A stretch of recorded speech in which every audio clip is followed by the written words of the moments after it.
गहरे मित्र थे। वे दोनों मछुआरे थे और समुद्र के पास एक गांव में रहते थे।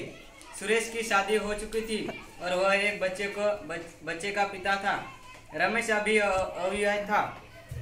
एक दिन दोनों मित्र एक ही नाव में बैठकर समुद्र में मछली पकड़ने के लिए निकले। वे सागर में दूर तक पहुंच गए। उसी समय अचानक आकाश का रंग बदला।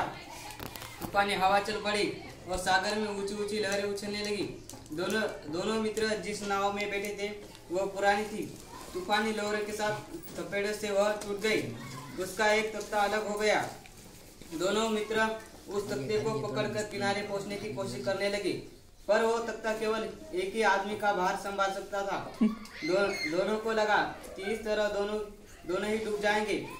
उस हालत में रमेश ने कहा, सुरेश तुम इस तख्ते के सहारे किनारे चले जाओ, मैं इसे छोड़ रहा हूँ। तुम पर पत्नी और बच्चे की जिम्मेदारी है।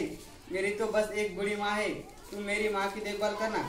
सुरेश चिल्लाया नहीं, किंतु तब तक तो रमेश ने तख्ता छोड़ दिया था।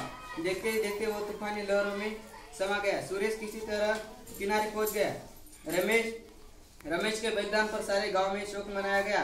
सबके होठों पर एक ही बात थी, मित्र हो तो रमेश जैसा। इस कहानी से मिलने वाली सीख, सच्ची मित्रता स्वार्थ रहित और त्यागपूर्ण होती है। जी बढ़िया।